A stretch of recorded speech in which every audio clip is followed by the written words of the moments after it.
sahabat inovasi, jumpa bersama saya Nur Santi dari Badan Litbang Provinsi Sumatera Selatan dalam acara One Day One Innovation. Satu hari, satu inovasi, tiada hari tanpa inovasi. Sahabat inovasi, saat ini inovasi menjadi sebuah keharusan. Dunia terus berubah, maka kita harus adaptif dan inovatif. Untuk menginspirasi, kami hadir dengan inovator hebat, dengan inovasi-inovasinya dalam acara One Day One Innovation. Sahabat inovasi dimanapun Anda berada, seperti yang kita ketahui saat ini, pandemi sudah cukup lama berlangsung, sudah hampir lebih dari 1 tahun lamanya. Nah, tentunya dari semua aspek semuanya berpengaruh. Jadi sekarang begitu banyak metode atau pengajaran-pengajaran yang menjadi pelajaran baru juga dari para siswa maupun terhadap dari guru-gurunya. Jadi setiap guru menciptakan suatu inovasi yang bisa atau dapat memacu siswa-siswanya juga dalam berkreasi. Nah, hari ini akan kita tampilkan seorang guru inovatif yang berasal dari SMA Negeri 18 Palembang dengan judul inovasinya adalah Eksmenteh, yaitu inovatornya Ibu Leni Ningsi SPD MSI. Nah, ini para siswa SMA Negeri 18 mungkin bisa merapat ini untuk melihat ibu gurunya nih tampil di podcast One Day One Innovation. Baik, kalau begitu langsung saja kita sapa narasumber kita. Halo, apa kabar Ibu Leni? Baik, Alhamdulillah. Alhamdulillah baik ya Bu ya, tetap menjaga prokes tentunya ya Bu ya di masa pandemi seperti ini. Sekarang ini sekolah masih daring atau sudah mulai masuk nih Bu? Sebagian ada yang daring, tapi ada beberapa kita yang diluringkan. Oke, sesuai kebutuhan ya Bu Sesuai ya. kebutuhan, jadi Baik. tidak setiap saat daring. Oke Bu, baik Bu. Ini inovasinya judulnya Eksmenteh ya Bu. Iya, Mungkin betul. bisa dijelaskan dulu nih Bu kepada sahabat inovasi di rumah, apa sih Bu yang melatar belakangi dan apa ini Eksmenteh Bu? Silakan. Oke, baik ya, terima kasih. Di sini saya akan menyampaikan tentang Eksmenteh ya. Eksmenteh itu sebenarnya singkatan dari eksperimen teh basi yang dicampur dengan air kulit bawang merah yang akan dicobakan kepada tanaman seledri pada pelajaran biologi yang terintegrasi pada pelajaran PKWU. Oke. Jadi berdasarkan dari pelajarannya ini Bu ya sebagai Iya. guru biologinya ya Iya. Ibu Leni di SMA Negeri 18-nya ya. Betul. Nah Bu, ini kan Eksmenteh basi tadi ya, eksperimen teh basi. Nah, mungkin penasaran nih Bu, sahabat inovasi di rumah, seperti apa nih Bu cara kerja dari si Eksmenteh ini Bu? Ini ya, karena saya pelajaran biologi ya. Jadi ditempatkan di pelajaran PKWU. Pelajaran PKWU itu kan adalah pelajaran prakarya dan kewirausahaan. Jadi di mana kita dituntut untuk memberikan suatu solusi atau pengembangan kreativitas, inovasi kepada siswa agar nantinya selepas siswa itu sekolah mereka bisa mandiri.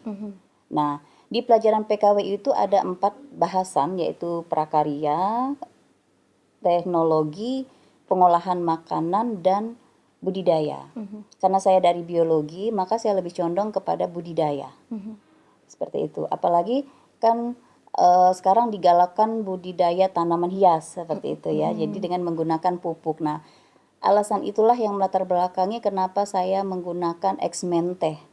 Jadi Eksmenteh itu diambil dari sisa-sisa teh atau ampas-ampas teh yang dibuang oleh pedagang atau rumah kita sendiri.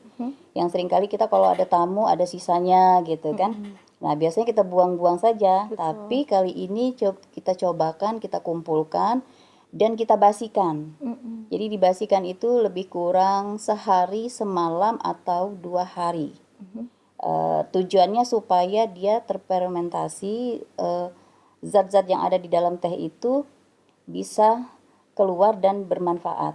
Seperti itu. Kemudian kulit bawang merah. Nah, kulit bawang merah ini sebenarnya sering kita dulu diajarkan sama orang tua jangan dibuang, taruh di tanaman. Taruh di tanaman saja kulitnya. Nah, sekarang ini kita cobakan karena kita ingin praktis bagaimana memanfaatkan limbah itu dengan menggunakan pupuk cair. maka kita jadikan sebagai pupuk cair. Jadi kulit bawang merah yang biasa kulitnya dibuang, ini kita rendam juga sama sehari semalam, sehingga kita mendapatkan ekstraknya, lalu dicampurlah antara eh, kulit air kulit bawang merah dengan teh basi tadi untuk dijadikan pupuk cair. Seperti itu. Jadi ini benar-benar memanfaatkan apa yang ada di rumah ya Iya. Bu ya untuk eksperimen itu sendiri ya.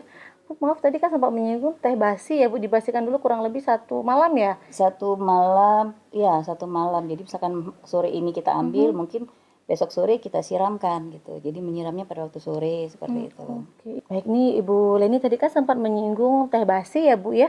Nah ini kan yang dibasikan ini masih dalam bentuk ampas teh atau sudah dalam bentuk cairannya nih Bu?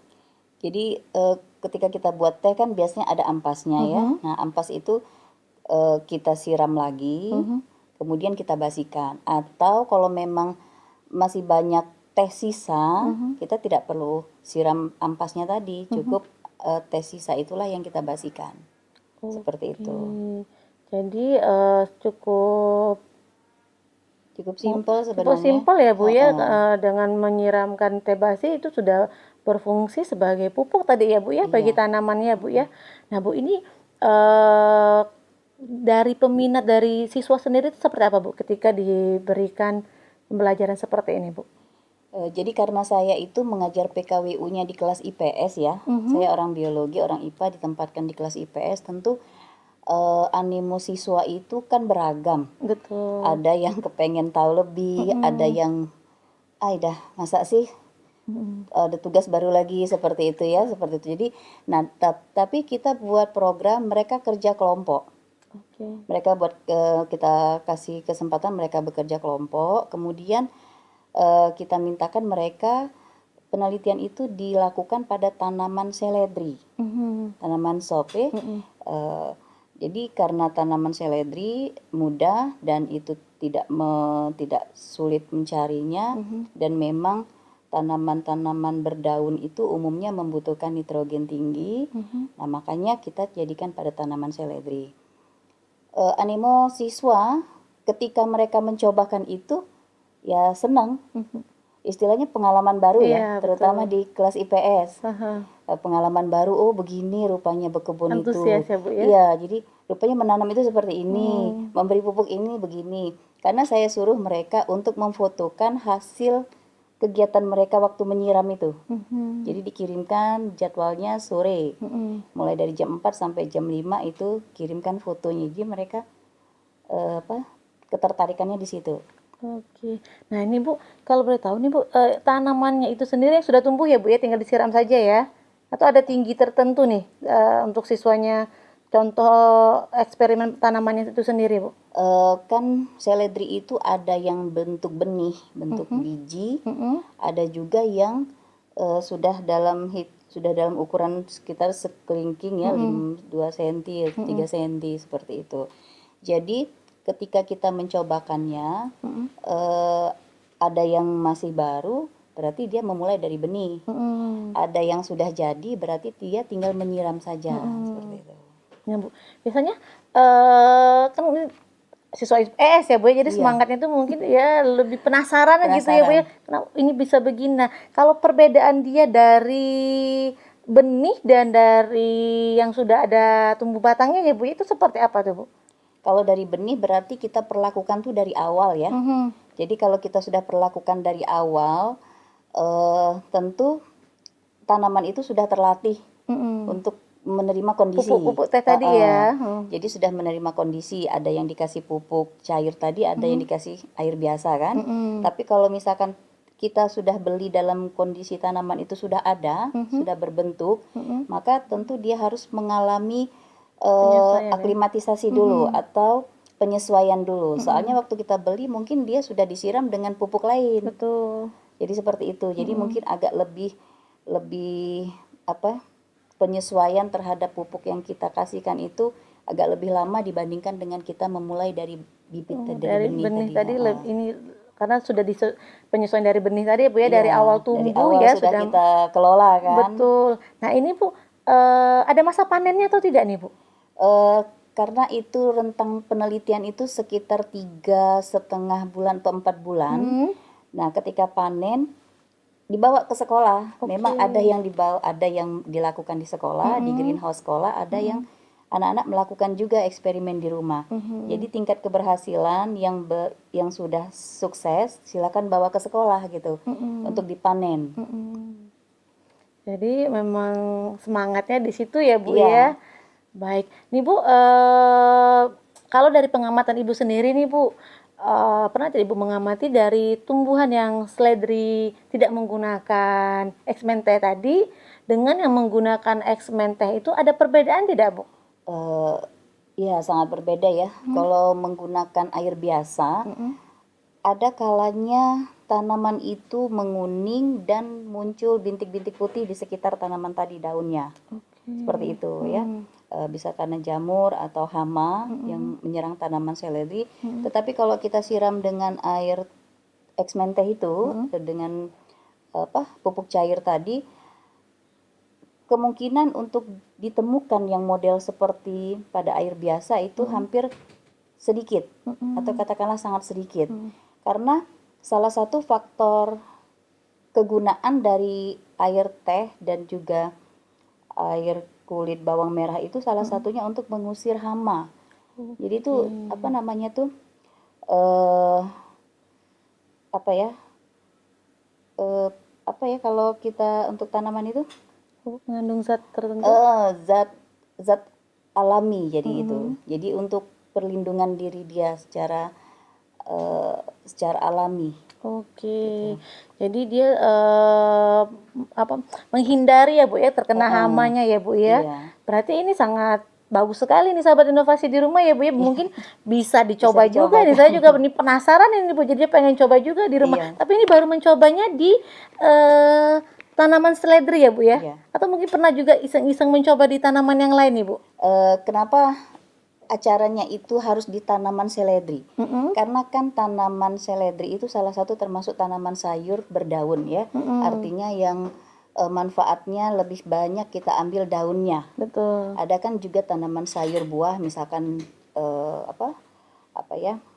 cabai gitu ya, tomat itu kan tanaman sayur tapi berbuah.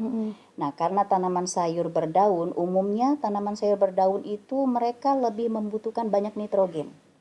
Nah, pada teh basi itu kandungan nitrogennya baik, bagus. Jadi artinya kebutuhan akan nitrogen bisa diambil dari teh basi sama campuran kulit bawang merah tadi. Sementara kalau tanaman yang tidak kita beli pupuk cair itu, dia kenapa menguning? Karena dia kekurangan unsur-unsur itu, unsur hara esensial itu. Betul. Makanya dia jadi menguning, jadi klorosis namanya. Yang mudah terkena hama tadi ya, Iya. seperti Ibu jelaskan sebelumnya ya Bu ya. Nah Bu, ini saya penasaran ya Bu, kalau kita cobakan ke tanaman hias pernah tidak Bu? Sudah. Sudah dicobakan. Sudah. Bagaimana Jadi, ini Bu hasilnya? Biasanya kan karena tanaman hias itu, karena kemarin marak kita menggunakan membeli tanaman hias aglonema Iya, ya. betul. Selama Aglonema pandemi ini ya Bu ya. Selama pandemi itu jadi karena sudah anggaplah anak-anak sudah berhasil walaupun kita tidak menyatakan dia berhasil 100%. Paling tidak anak-anak sudah punya pengalaman kalau dia menyiram pada seledri. Kemudian ada siswa yang bertanya, boleh tidak kami menyiram pada tanaman lain? Kata mama saya, boleh tidak disiram ke yang lain? Cobakan yang ini ya. Ya boleh saja, cobakan. Nah, ada siswa itu yang kreatif ya, yang dicobakannya ulang gitu ke tanaman aglonemanya dan ternyata hasilnya bagus. Seperti itu. Baik, berarti bermanfaat juga ya Bu ya, karena kan tadi unsur nitrogen yang tinggi tadi ya Bu, kandungan dari eksmente tersebut. Nah baik, kalau begitu sahabat inovasi ini sangat menarik sekali ya, dan patut kita coba nih untuk sahabat inovasi di rumah. Nah Bu, mungkin terakhir nih Bu, harapan nih Bu mungkin kepada para siswa, mungkin silakan bisa disampaikan. Ya, harapannya itu sebenarnya tuh ya, dengan adanya inovasi, dengan adanya kreativitas, kita itu bisa memberikan kesempatan kepada siswa untuk membuka wacana baru. Jadi siswa itu sebenarnya kreatif loh. Kalau kita kasih materi satu, siswa tuh kadang-kadang mengembangkan pola pikirnya sendiri. Boleh tidak kami begini, boleh tidak kami begini, boleh tidak kami begitu. Berarti siswa kita itu, anak-anak kita itu sebenarnya tingkat kreativitas, inovasinya itu luar biasa. Asal kita berikan stimulus ya. Betul. Nah, jadi kalau misalkan diharapkan pihak sekolah, di sekolah itu kan ada wahana KIR, memberi peluang sebesar-besarnya kepada siswa untuk berkreasi dengan dukungan yang seluas-luasnya, juga kepada guru-guru untuk memberikan motivasi bahwa penelitian itu tidak tergantung pada mata pelajaran tertentu, tetapi kita semua harusnya bisa termotivasi untuk memberikan motivasi. Selain itu, saya juga mengucapkan terima kasih kepada pemerintah daerah dan kepada kepala sekolah serta rekan-rekan guru yang sudah memberikan dukungan seluas-luasnya kepada kita, kepada guru, kepada siswa untuk selalu berkarya, apapun itu wujudnya, baik yang kecil maupun yang besar. Nah, sahabat inovasi di rumah, tadi sudah dijelaskan ya inovasi dari Ibu Leni tadi. Nah, Bu, ini terima kasih sekali ya, Bu, sudah Ya, hadir bersama sama-sama. kami di podcast One Day One Innovation ya, Bu. Nanti jika ada pertanyaan nih lebih lanjut dari sahabat inovasi ataupun siswa-siswa ya, Bu, boleh bertanya, mungkin bisa langsung ke Ibu Leni atau disampaikan melalui komen di link YouTube kita di podcast One Day One Innovation. Nanti bisa dijawab langsung ya oleh Ibu Leni ataupun dari tim kita nanti menghubungi Ibu Leni langsung ya. Baik, kalau begitu ini kita tunggu ya Bu inovasi-inovasi yang berikutnya Iya. ya Bu ya untuk kita hadirkan kembali di podcast One Day One Innovation. Nah, baik sahabat inovasi di rumah, seperti yang tadi sempat disinggung oleh Ibu Leni bahwa jadilah memotivasi diri sendiri untuk memotivasi orang lain. Karena kreativitas atau inovasi itu bisa muncul dari mana saja dengan kita karena kita harus bisa lebih peka terhadap lingkungan, jadi bisa menimbulkan suatu kreativitas yang berguna bagi diri kita sendiri maupun lingkungan sekitar. Karena jangan lupa kita memiliki jurus 4S, setiap orang adalah inovator, setiap masalah peluang inovasi, setiap solusi harus sinergi, dan setiap inovasi harus konkret hasilnya. Salam inovasi.